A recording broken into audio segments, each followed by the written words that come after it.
Mr. Seelig, as this committee deliberates on granting the CFTC Spot Digital Commodity Regulatory Authority, what key considerations should we weigh, and why do you feel the CFTC is the right regulator for spot digital commodity trading?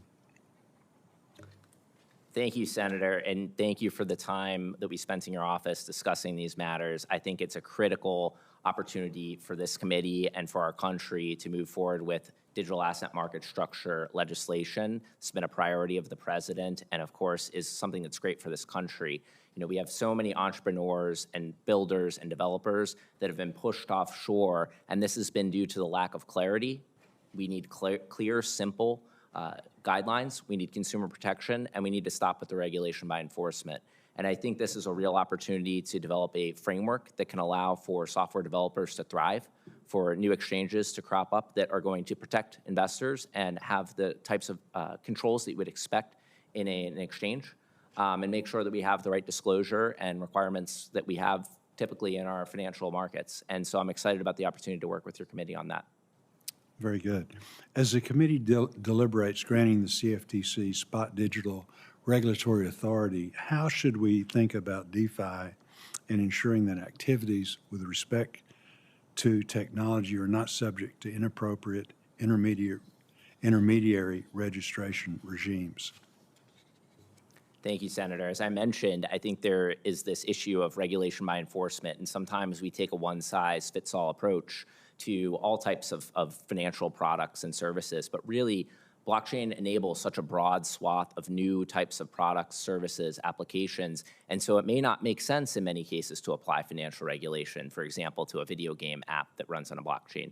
So I think when we're thinking about DeFi, it's something of a buzzword, but really we should be looking to on-chain markets and on-chain applications and thinking about the features of these applications, as well as where there's an actual intermediary involved, where we have some operator, administrator, and in many cases that may not be. And so we have to think about the best approach, and I look forward to working with your office to figure that out. The next question that I'm going to ask is really important and certainly very, very important to this committee. Can you describe your experience working with agricultural stakeholders and how, if confirmed, you'll balance emerging market issues with maintaining focus on agriculture risk management markets? Senator, I'm very glad to have the support of about 20 of the large trade groups in the agricultural space. And agriculture is a very important constituency within this, of course, the Agricultural Committee as well as the CFTC.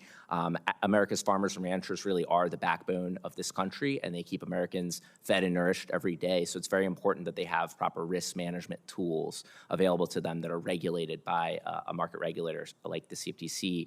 My commitment to the agricultural world is that I will always be an open door to hear your issues. I am committed to being the sponsor and overseeing the Agricultural Advisory Committee. As Christian Carlo mentioned in his introduction, I plan to take a tour across the country and meet with the ag community in each of your states as well as many other states. I think it's really important to be on the ground and really see where everything's done and understand the businesses. As being in private practice for many years, I really find it so valuable to understand everyone's business.